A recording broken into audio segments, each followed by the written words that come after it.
Assalamualaikum warahmatullahi wabarakatuh. Perkenalkan, nama saya Tiara Putri Wulandari. Perkenalkan, nama saya Liaza. Di sini saya akan menjelaskan materi tentang bagaimana peran dan fungsi masjid kampus dalam perkembangan budaya Islam. Di sini saya akan menjelaskan tentang materi-materi pengertian masjid, pengaruh keberadaan masjid, lembaga pengurusan, sumber historis, sosiologis, dan teknologis, fungsi dan peran masjid, pembangunan argumen, dan strategi dalam pembinaan generasi muda. Saya akan menjelaskan tentang pengertian masjid. Masjid dalam konsep dasarnya adalah tempat sujud. Dilihat dari segi harfiah, masjid adalah tempat sembah. Perkataan masjid berasal dari bahasa Arab. Kata pokoknya adalah sujudan. Fil madiyah sajadah menyebabkan perubahan bentuk sajadah menjadi masjidun. Masjid dari ejaan aslinya adalah masjid dengan A. Pengambilan alih kata masjid oleh bahasa Indonesia umumnya membawa proses perubahan bunyi A menjadi E, sehingga terjadilah bunyi masjid. Setelah membahas materi tentang pengertian masjid, selanjutnya kita akan membahas tentang pengaruh keberadaan masjid. Pengaruh yang pertama ada pengaruh sosial. Aktivitas yang berlangsung di masjid bertujuan untuk membentuk mahasiswa yang kompetitif dalam membangun komunitas mahasiswa. Komunikasi yang terjalin menjadikan alat dalam meningkatkan kerjasama, dukungan, ataupun hubungan antara pihak pengelola masjid, mahasiswa, ataupun dosen. Karena manusia merupakan makhluk sosial yang tidak bisa lepas dari hubungan manusia lainnya. Dari penjelasan tersebut, masjid hanyalah sebagai wadah dalam menghubung antara mahasiswa yang dibina melalui pendekatan keagamaan. Selain itu, tujuan keberadaan sebuah masjid yaitu terciptanya mahasiswa yang berakhlakul karimah dengan pondasi. Yang kedua ada pengaruh ekonomi. Masjid merupakan tempat strategi sebagai unit pembinaan umat.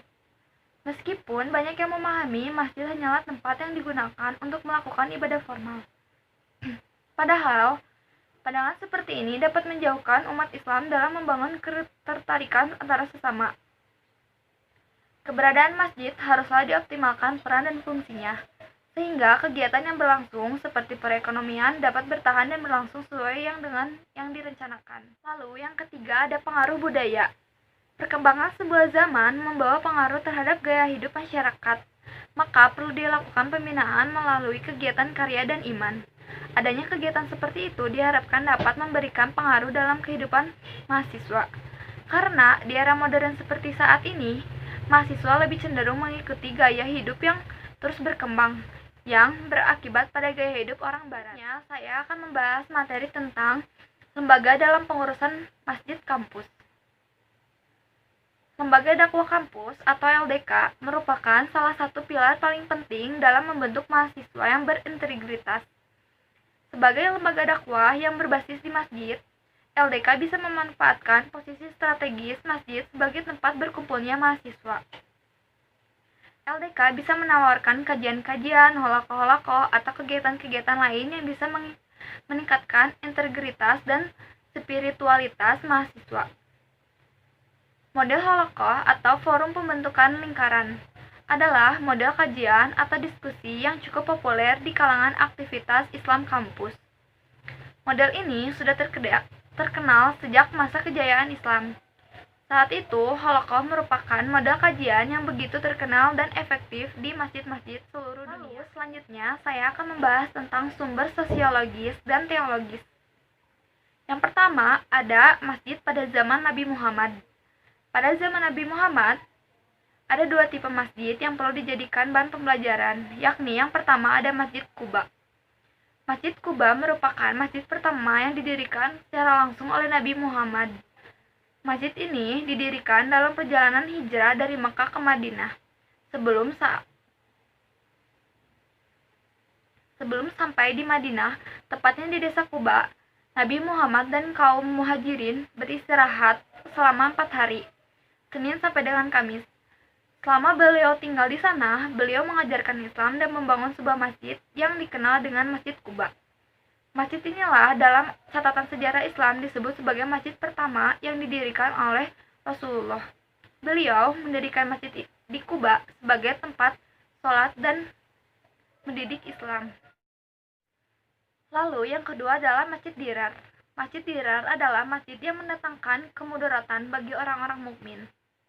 Secara sosiologis, Masjid Dirar didirikan oleh orang-orang Islam dengan tujuan sengaja atau tidak sengaja, sadar ataupun tidak sadar, untuk membelokkan keimanan Islam ke arah kekafiran dan memecah belah umat. Namun, secara teologis, Masjid Dirar didirikan oleh orang-orang munafik. Salat di Masjid Dirar dilarang sebagaimana firman Allah dalam surat At-Taubah ayat 108. Pada zaman sekarang, kita sama sekali tidak bisa dan tidak mungkin serta tidak boleh memberikan label terhadap suatu masjid sebagai Masjid Dirar. Selanjutnya, fungsi dan peranan masjid bagi kampus. Yang pertama, masjid kampus dan suasana religius. Suasana kehidupan keagamaan hampir di setiap kampus perguruan tinggi dirasakan cukup semarak.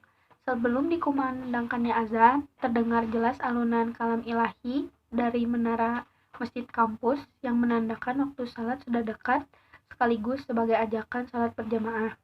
Yang kedua adalah pembinaan salat wajib 5 waktu. Tujuan pembinaan ini adalah menekankan pada upaya pembinaan salat para jamaah di antara kegiatan yang dapat dilakukan sebagai berikut. A. Membagi-bagikan buku pedoman salat praktis pada para jamaah. Untuk lebih mencerdaskan jamaah dan menjaga ukhuwah Islamiyah, buku pedoman salat yang dipilih bersifat lintas mazhab.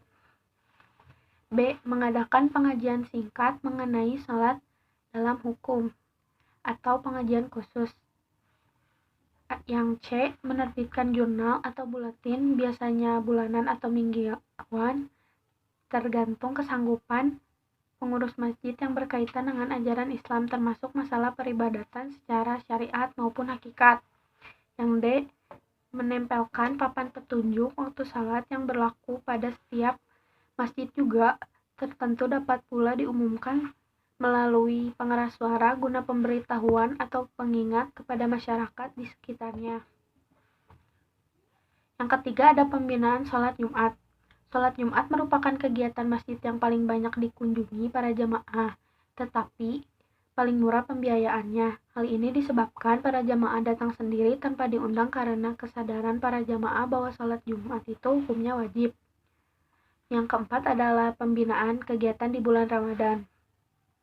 Bulan Ramadan merupakan bulan yang penuh dengan kegiatan ibadah, yaitu pada siang hari kita melaksanakan puasa, malam harinya kita melaksanakan tarawih, bertadarus Al-Quran, beriktikaf, mengikuti kajian, dan lainnya.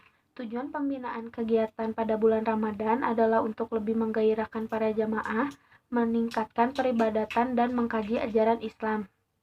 Kegiatan bulan Ramadan yang perlu dikelola dengan baik antara lain salat tarawih, kuliah tarawih, dan kultum atau kuliah 7 menit. Yang kelima ada program tutorial atau mentoring keislaman.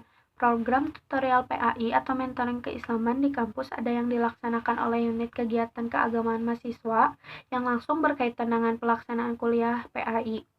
Ada juga yang dilaksanakan oleh badan atau unit yang bersifat otonom, yaitu tidak terkait dengan perkuliahan PAI. Di beberapa kampus perguruan tinggi, tutorial PAI dilaksanakan oleh suatu organisasi mahasiswa yang berada di bawah bimbingan langsung koordinator PAI dan para dosen PAI.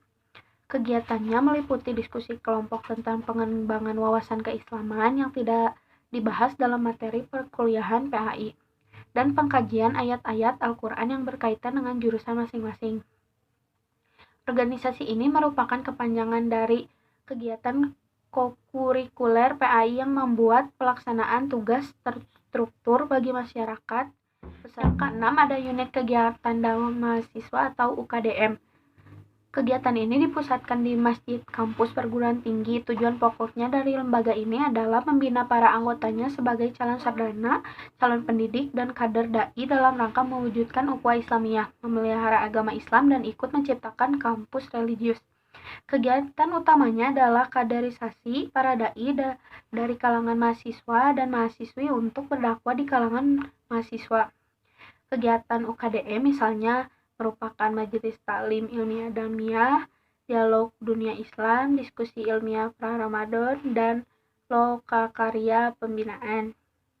Yang ketujuh, subunit pengkajian Islam. Unit pengkajian Islam berada di bawah pembinaan langsung pembantu rektor 3 bidang kemahasiswaan program kerja. Unit ini lebih berorientasi kepada pengkajian isu-isu aktual yang berkembang di masyarakat. Isu tersebut dianalisis dari sudut pandang ajaran Islam serta diskusikan di bawah bimbingan para dosen PAI dan SPAI. Secara fungsional, semua subunit berkaitan erat dengan PAI dan SPAI. Paling tidak, berkaitan dengan para dosen PAI dan SPAI sebagai narasumber sekaligus sebagai pembina dalam susunan organisasi. Selanjutnya, Lembaga Pengkaji Ibadah Wanita Islam. Lembaga ini merupakan contoh suatu organisasi keagamaan wanita Islam yang berada di lingkungan perguruan tinggi. Latar belakang munculnya lembaga ini didorong oleh kebutuhan dan keinginan para dosen putri dan mahasiswi tentang materi-materi keislaman, khususnya yang berhubungan dengan kajian fikih wanita yang selama ini disajikan oleh laki-laki. Oleh sebab itu, program LPIWI diarahkan pada pengkajian masalah-masalah kewanitaan, terutama yang berkaitan dengan fikih wanita. Di samping itu, kegiatan pokok lembaga ini adalah kegiatan sosial kemasyarakatan. Kegiatan Hari Raya Islam, aktivitas keagamaan sivitas akademi terutama dosen dan karyawan perguruan tinggi selama ini dihubungkan dengan hari-hari besar Islam. Universitas secara resmi menyelenggarakan kegiatan Hari-Hari Besar Islam yang melibatkan seluruh sivitas akademi. Menyambut Tahun Baru Hijriah, Maulid Nabi Muhammad, Isra Mi'raj, Nuzulul Quran, dan silaturahmi Idul Fitri selalu diperingati dan mengundang pembicara tingkat nasional atau sekurang-kurangnya tingkat regional. Memang tidak semua dosen dan karyawan terlibat dalam aktivitas Hari Besar Islam. Undangan menghadirkan kegiatan pengajian umum pun lebih bersifat sukarela. Mungkin hanya sekitar 10-20% dosen dan karyawan yang menghadiri kegiatan tersebut. Yang 10 ada program studi agama dan bahasa Arab. Bahasa Arab sering diasosiasikan dengan agama Islam karena bahasa Arab merupakan salah satu ilmu Islam. Kitab suci umat Islam sendiri, Al-Quran, dan kitab-kitab hadis juga berbahasa Arab. Program studi bahasa Arab ini dapat dijadikan cikal bakal berdirinya prodi-prodi ilmu-ilmu Islam lainnya dalam rangka memperkokoh pembudayaan regionalitas kampus. Selanjutnya, strategi dalam pembinaan generasi muda. Menurut Larry Poston, Nabi tidak pernah bersikap keras untuk menentukan satu strategi khusus dalam melaksanakan dakwahnya. Nabi melakukan berbagai macam strategi dakwah yang disesuaikan dengan situasi dan kondisi mad'unya. Ketika dakwah pertama kali diturunkan kepada Nabi, beliau melakukan strategi dakwah secara sembunyi-sembunyi. Selanjutnya, pada saat dakwah, Nabi Muhammad mendapatkan tekanan dan ancaman dari kaum Quraisy. Nabi menerapkan strategi hijrah ke Madinah, bahkan Nabi juga melakukan strategi melalui jalur pernikahan untuk mendapatkan dukungan dan pengikut. Intinya, strategi dakwah Nabi Muhammad disesuaikan dengan kemampuan dan situasi kondisi mad'unya. Secara umum, ada dua strategi besar yang dapat diterapkan dalam pembinaan kepada pemuda, yaitu strategi internal personal dan strategi eksternal institusional. Strategi internal personal berorientasi pada upaya peningkatan pemahaman, penghayatan, dan pengalaman ajaran Islam yang bersumber dari dalam diri pemuda itu sendiri. Sedangkan strategi eksternal institusional diarahkan pada penguatan organisasi yang dimiliki oleh pemuda dalam mengaplikasikan strategi internal personal. Pengurus masjid juga tidak hanya memberikan tempat dan pendanaan untuk berkembangnya organisasi pemuda masjid. Pengurus masjid hendaknya memberikan bimbingan, arahan, dan kontrol terhadap pelaksanaan ajaran Islam pada generasi muda. Apakah dalam kegiatan-kegiatan yang mereka lakukan tidak menyimpang dari ajaran Islam? Bagaimana sholat berjamaah mereka, tadarus Quran mereka, dan bagaimana kepedulian mereka terhadap keterlibatan pemuda dengan persoalan kemasyarakatan. Semua itu tentunya dilakukan dengan cara-cara yang bijak dan demokratis. Dalam praktek di lapangan, kedua strategi besar di atas jangan dipisahkan atau dipertentangkan. Kita tidak hanya bisa mengandalkan strategi internal personal saja atau sebaliknya, hanya menerapkan strategi eksternal institusional saja. Hindari juga anggapan yang menyatakan bahwa pembina mental remaja hanya menjadi tugas dari orang tua saja, sedangkan masyarakat hanya berpangku tangan atau sebaliknya. Organisasi dapat melakukan pembinaan mental sekaligus dapat melatih mereka dalam berorganisasi. Demikian juga orang tua melatih mental remaja sekaligus mendukung remaja untuk aktif di organisasi. Strategi dalam pembinaan generasi muda. Dalam melakukan pembinaan menurut Moh E. Ayub, masjid dapat melakukan cara diantaranya: 1. Melakukan bimbingan agama dan moral secara rasional. 2. Melakukan bimbingan berdiskusi dan bermusyawarah. 3. Menyediakan buku bacaan tentang agama, moral, dan ilmu pengetahuan. 4. Memberi kesempatan untuk berperan dan bertanggung jawab sebagai orang dewasa melalui wahana organisasi. 5. Memberikan perlindungan terhadap pengaruh negatif dari lingkungan dan media massa. 6. Membimbing dan mengawasi pergaulan muda-mudi.